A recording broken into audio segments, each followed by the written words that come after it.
Hi Scorpio, kumusta po? Hello po mga dude. Ayos na po ba kayo dyan?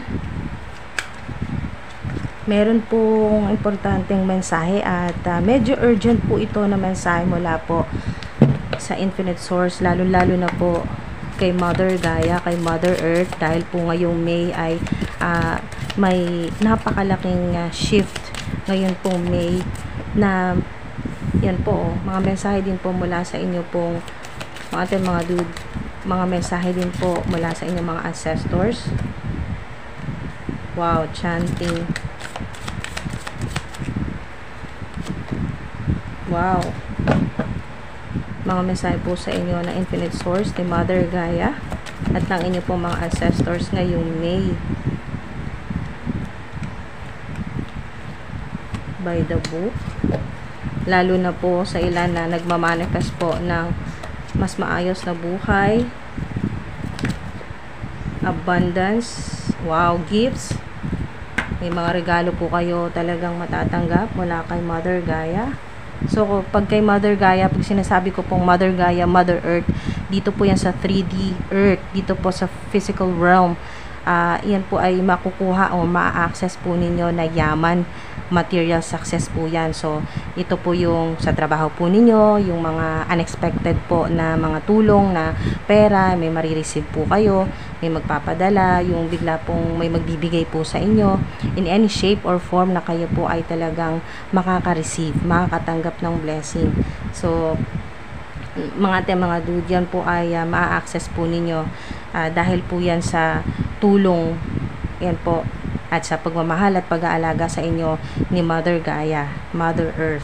So, ang ilan po sa inyo, maaring matagal nyo na pong ginagawa ito. Kumukonekta po kayo kay Mother Gaia, chanting, money chanting, may 888 money mantra, nagme-meditate or nagdarasal. Kahit hindi po nagme-meditate, ang ilan naman po ay sumasayaw. Meron din pong spiritual or traditional or cultural po na mga sayaw.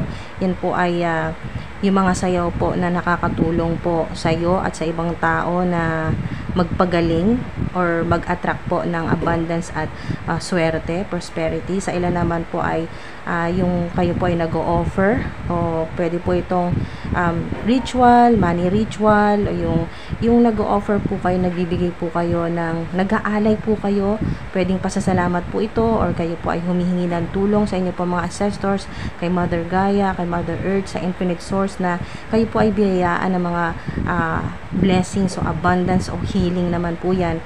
Make an altar, kung meron na po, yan po, o mga dude, kung meron na po kayong altar o kahit wala po, at least nagdarasal or kahit saan pong corner ng bahay po ninyo ay meron po kayong parang sacred place po ninyo na kung saan nyo po ay nakakausap nyo po ang mga ancestors po ninyo, ang divine universe ninyo, kung saan kayo nananalangin. Ayan po, meron dito na nagtitirik po ng kandila, nag-o-offer po, naglalagay po ng pagkain, prutas, yan po mga bulaklak. Kahit wala pong altar, yan po mga dude. Sa ilan talagang meron po kayo sa tahanan po ninyo, sa bahay po ninyo, meron po kayong altar.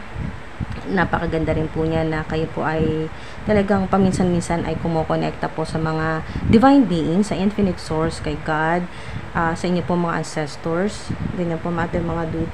So, napakaganda ng energy, napakasaya, magaan. At po mga dude, dito po sa time for a nap, ngayon po ay mas makakapagpahinga po kayo or maaari po mga dude na paalala po yan sa inyo ni Mother Gaia na matulog po kayo, magpahinga, ganyan po, lalo na kung pagod na po kayo sa trabaho or sa ginagawa po ninyo or sa gawaing bahay, kailangan nyo rin po ng pahinga ngayon pong May para po kayo po ay ma-recharge ng mga dude at kayo po ay mas makapag magnet ng abundance. Ayan po mga dude, marunong ka man sumayaw or hindi, kahit wala pong talent po sa pagsasayaw, ay at least po gumagalaw-galaw, nag-exercise, ganyan po, basta may movement po yan. Sa ilan naman po ay parang umiindak-indak lang, ganyan po, no, pag narinig nyo po, o ang ilan po sa inyo ay may pinapakinggan po kayo na paborito po ninyong mga tugtog, ganyan po, or mga musika na talagang, kasang ilan dito nakikita ko ay traditional po ito o yung spiritual na sayaw o ritual po ng ilan po sa inyo na maaring ito po ay pagbibigay po ng papuri, pagpapasalamat po sa infinite source, kay God, ganyan po mga mga dude, na mas lalo pa pong biyayaan ng marami pong blessing. So napakaganda ng energy po ninyo, no? May connection sa lotus, may connection sa tattoo, sa ilan, rainbow din po. Meron din pong yung mga music po na nakakataas ng vibrational frequency po ninyo. So, akalain nyo po na kayo po ay nagdasal or nag-meditate or gumagawa po ng mga affirmations, nagsasalita or sa isip nyo po, affirmation, money mantra, sumasayaw or umiindak-indak, nag-exercise, gumagalaw-galaw, lumalabas, lumalanghap po ng sariwang hangin, nakikipagharutan po sa alaga po ninyong pusa or aso o ano man po yung alaga po ninyong hayop, nakikipagharutan po kayo, no? So may healing po dyan na energy, napakaganda po ngayon na talagang yan po isa rin pong paraan ng yung connection po ninyo sa mga hayop, sa nature, sa lupa, kay Mother Earth, kay Mother Gaia. So napakagandang sign po yan mga dude, na talagang kayo po ay mas magkakaroon ng mas malalim na connection sa infinite source. Yan po, sa infinite abundance at sa dito po sa 3D Earth. Pag may exchanging gifts ay sigurado po yan makakatanggap po kayo ng gifts, mga regalo po mula kay Mother Gaia. So, pag sinabi ko po kay Mother Gaia, ibig sabihin mga regalo po yan na tangible. So, pera, in any shape or form na sign po ng abundance, prosperity. Na may balance kasi ang 24 ay 6. May 11-11 din po. Maring madalas nyo po makita ito.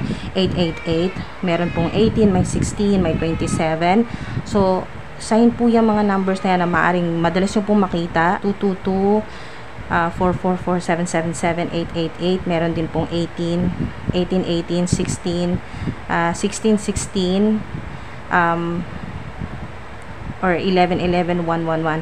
So, yun po yung mga numbers na maaaring nakikita nyo po madalas kahit saan po, sa social media, sa mga videos, o sa mga nadaraanan po ninyo, plate number po sa sasakyan, sa house number, o sa cellphone number. May mga ganyan po kayong numbers. May 6, may 1, may 8, may 2, 4, at meron din pong 7. So, dahil po sa exchanging gifts na energy na kayo po ay maraming matatanggap mula po sa spirit realm, higher dimension, mula po sa mga divine beings, celestial beings, sa mga ancestors, sa infinite source. So, napakarami niyo pong matatanggap mga dude. Bukod pa po dyan, dito rin po sa physical realm, kay Mother Gaia, material naman po ng mga bagay.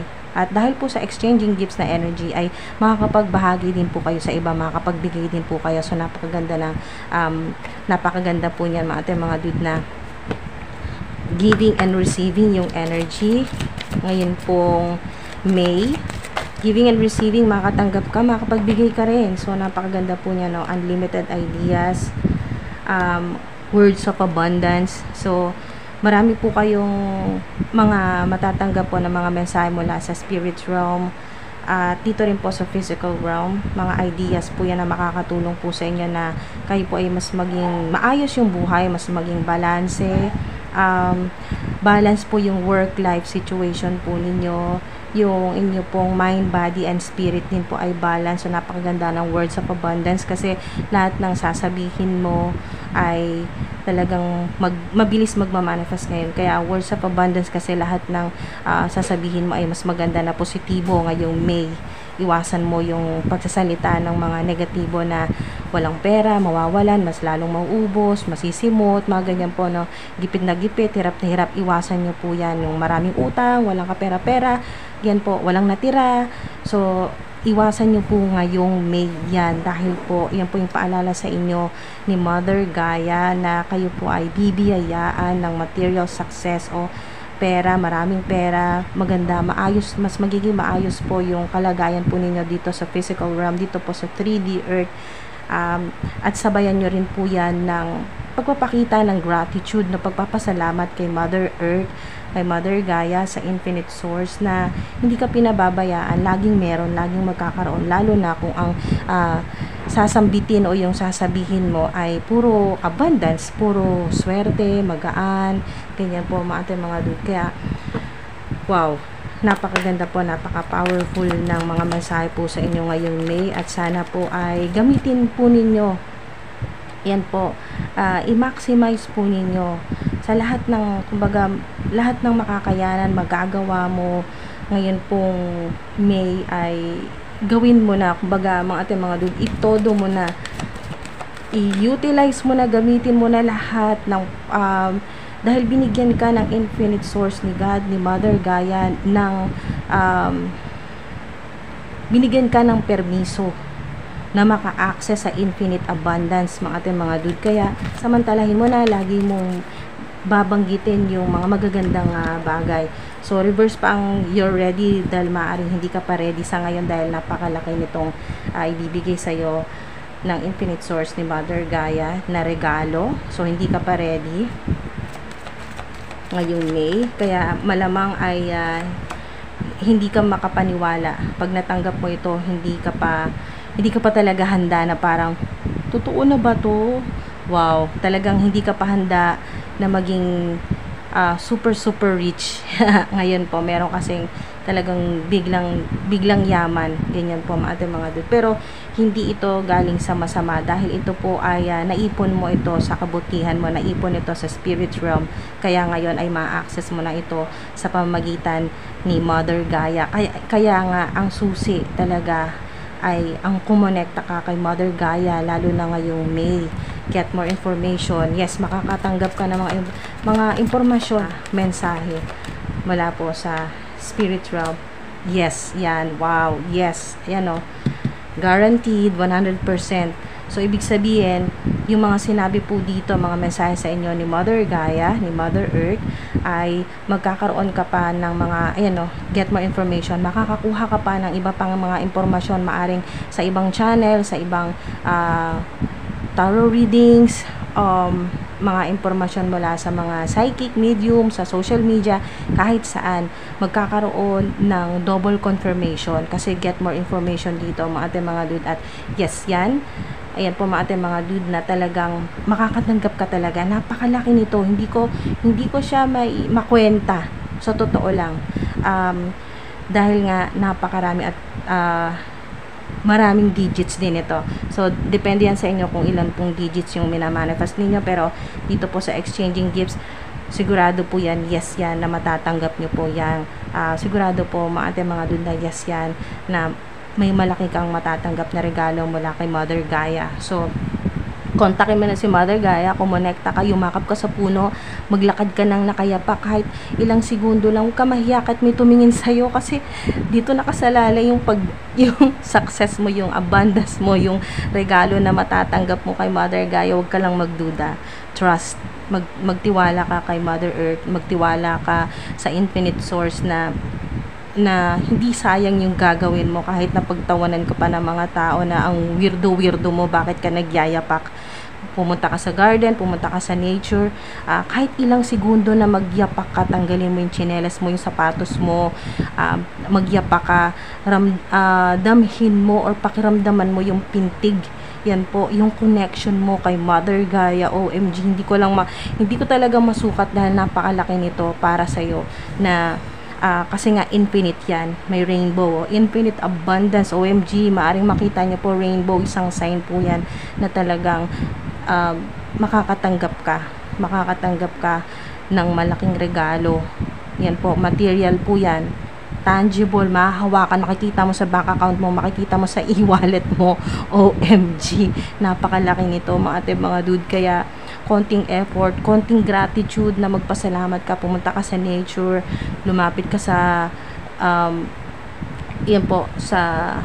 lumapit ka kay Mother Earth, magyapak ka kahit sandali lang, humawak ka kung nahiya kang may makakita sa'yo na yumayakap ka sa puno, kahit hawakan mo na lang yung puno ng ilang segundo at kausapin mo si Mother Gaia, ang infinite source na higupin na lahat ng problema mo sa pera or anumang problema mo sa kasalukuyan, relationship, kalusugan, o yung mga family members na inaalala mo na namomroblema ka dahil nga hindi ka makatulong sa mga family members, o kung ano-ano pang mga problema na talagang nagbibigay sa'yo ng bigat, kaya yung balikat mo ay parang yung balikat po ninyo parang napakatigas, no? Yung parang sobrang bigat ng pakiramdam po ninyo na parang yung muscle po sa balikat ay talagang naninigas, yung makirot, ganyan po.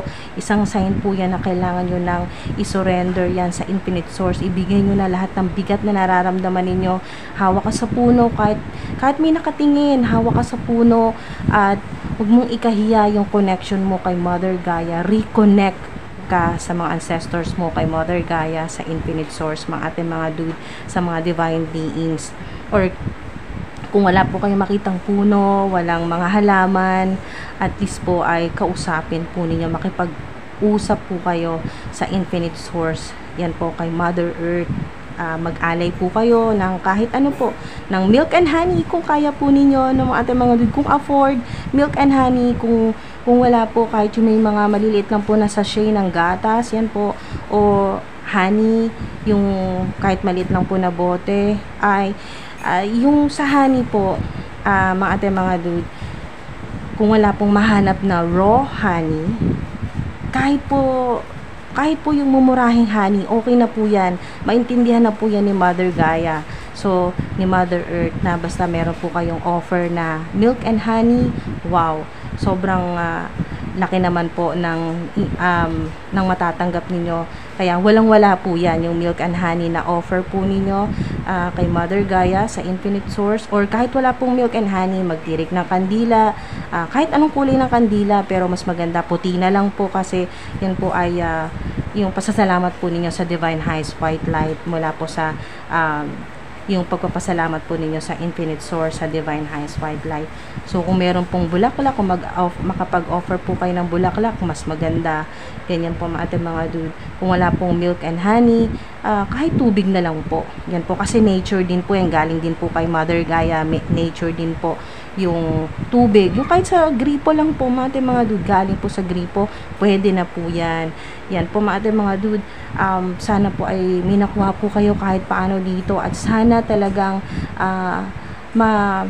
yun po, magkaroon kayo ng connection kay Mother Gaia, kasi talagang tinatawagan ka niya ngayon po, lalo na ngayong May, na kumonekta ka sa kanya, kay Mother Earth, kay Mother Gaia. Iba't ibang paraan, nasa paraan na naiintindihan mo, sinasabi dito ni Mother Gaia, sa paraan na maiintindihan mo kung bakit mo ginagawa ito, kung bakit kailangan mong kumonekta sa kanya, kay Mother Earth, kay Mother Gaia, sa Infinite Source. Ganyan po mga dude, kung ano ang intensyon, kung ano yung gusto ng puso mo, na maayos na yung buhay mo, tanggap po na itong infinite abundance o malaking regalo mula sa Infinite Source, mula kay Mother Gaia. Ano man po ito na gusto mong i-manifest, ay yes yan. Yes yan mga dude. Kaya kahit konting effort, konting pagpapakita ng gratitude sa Infinite Source kay Mother Gaia, yan po mga dude, kahit wala pong may offer, at least kausapin nyo po ang Infinite Source, si Mother Gaia. Lumanghap po kayo ng hangin. Yan po, magbukas kayo ng bintana, umarap kayo sa may araw, ganyan po mga dude, at magpasalamat po kayo. Yun na rin po yun, magpapasalamat, yung pong gratitude. Diyan po talaga magsisimula na pumasok yung infinite abundance po sa buhay po ninyo. Magkakaroon ng sense lahat. Oo, ito medyo OA, maaring isipin po ninyo na parang maging skeptical po kayo, na parang parang imposible naman yan. So, magkakaroon ng sense yan mga dude. Hindi agad-agad, pero sinasabi dito ni Mother Gaia, maiintindihan nyo rin kung anong ibig niyang sabihin, at sa mga susunod na araw, weeks or months, maiintindihan nyo rin, magkakaroon ng sense itong mga mensahe na na-receive po ninyo dito mga dude, na pinaparating po sa inyo ni Mother Gaia. Yan po mga dude. Kaya po maraming salamat sa mga tumapos po dito sa video na to. Sana may nakuha kayo dito kahit paano. At ayun po, thank you mga ating mga dude sa Divine Energy, sa oras po ninyo, sa like, subscribe. Salamat po sa patuloy po ninyo suporta, sa mga masisipag po mag-comment. Maraming salamat po sa inyo. Ayan po, at ayan, antabayanan nyo po yung mga susunod po na mga mensahe po sa inyo mula po sa Infinite Source, Divine Being, sa mga ancestors po ninyo, sa mga loved ones po ninyo na nasa heavenly places na po. Maraming salamat po sa inyo, mga ating mga dude. Ingat po kayo. Yes yan, huwag nyo kalimutan. Yes yan, kung anong nasa isip nyo sa ngayon, kung ano po yung tinatanong po ninyo sa Infinite Source, kay God, sa Divine Universe, yan po, or sa mga angels, archangels, yes ang sagot sa'yo. Ayan po. At magkakaroon, kasi get more information, ibig sabihin mga ating mga dude ay pagkatapos nito mapanood po ninyo, maglalabasan na, maglilitawan na yung mga signs na hinihintay po ninyo. Ito po sa video na to, skeptical ka pa, hindi ka pa talaga masyadong naniniwala, pero magkakaroon ng sense. Paglipas ng mga ilang araw, marirealize ninyo na yes nga talaga. So mga ating mga dude, maraming salamat po. Ingat po.